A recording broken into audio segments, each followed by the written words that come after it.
Good afternoon, toters and floaters. That's right, I said afternoon. A little bit of far drive, not too bad from the house. Got a propane tank type water heater. 40-gallon propane tank type water heater in an attic in Southwest Louisiana. Tip of summertime, it's not real bad. It's gonna get about 120 up there probably. Right by the entrance, we're gonna try to set up a time lapse. Got to switch some valves around and everything like that. But yeah, it's gonna be a good hot one today. The weathering of this shirt may change a little bit throughout, so let's see what we can get into, okay? So I'm up in this attic. It's quite a bit of ways from the house. It's starting to get hot down here. I think whenever I've done this, I think outside temperature, I think maybe 92, something like that. A good rule of thumb, add 30 for the attic. That's what a lot of people say. Depends on real field temperature and everything, humidity levels, how hot it was the night before and stuff.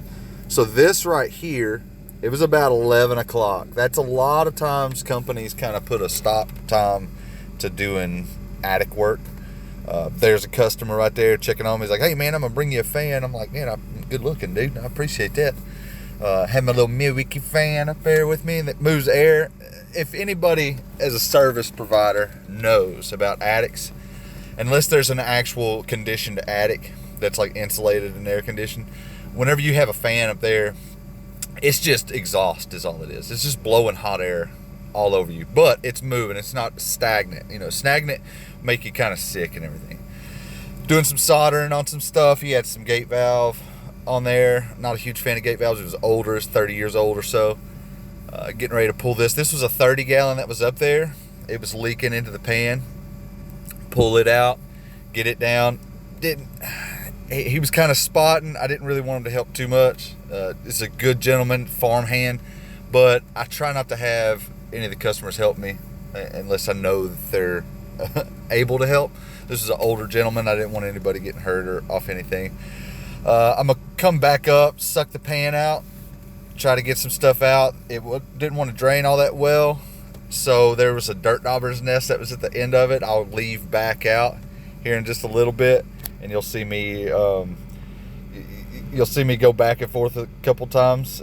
It's because I was just getting that nest out and everything. There I go. I'm gonna pull it out the other side. It finally got waterlogged enough to where it come on out. Once I get the pan draining better outside, then all the water goes away inside the pan as much as possible, and then I come back up, and then I'll start pulling the water out of the pan, getting it nice and clean, examine it for any damage, take away some, if there's any material, dirt, debris, insulation or anything. You always want to get all that out just in case something else happens. You've got somewhere for it to drain and everything. Putting my valves back on. I like going with a quarter-turn ball valve. It's half and half. A lot of people like to sweat a ball valve on. I like to do male adapters and then put one on just in case they fail or have damage. You can just get it back off without having to do a lot of sweat work. You still got to shut water down no matter what, but it is what it is. I'm going to come up with the new 40-gallon. A little bit taller, a little bit wider, a little bit heavier. It's just the way they're made now. Fantastic piece of equipment right there. Only one on the shelf around that was less than $1,000 in my area, which again, it's kind of odd. Everybody loves the fuel where I'm at, but the propane's just not as accessible. Come up to the TMP. TMP was ran a certain way. There was some hard duct and everything like that, so getting it sized back up with the vent and everything. That way I can do the fuel hookup, connect my propane back, purge, ignite, start getting it keyed up and everything.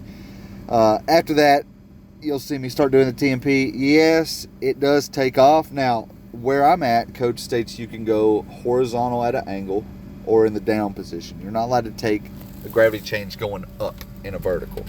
So I go on with the TMP a little bit more and pipe it over into the existing lines, because if not, I would have had to rework that entire TMP system all the way down.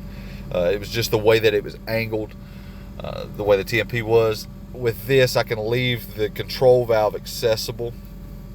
That way, if anything ever happens in the future, we can get to it and everything. So I was it is what it is. It's going to go out. It's going to go out correctly as well. So it was hot. If you can notice, you know, I came in kind of dry, and now it looks like I've been playing in the puddles. It gets hot up there. And I sweat real easy, but if you know, you know. It gets hot up there. It was a pretty good success. It didn't take me too long. Most of the water was out of the tank already before I got there. He had isolated it and it drained out and everything. It went pretty well as it can for one man in a hot attic in the beginning of summer in Southwest Louisiana.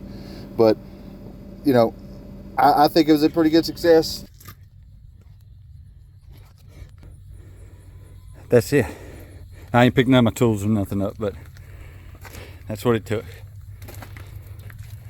Wardrobe changed a little bit, as you can tell.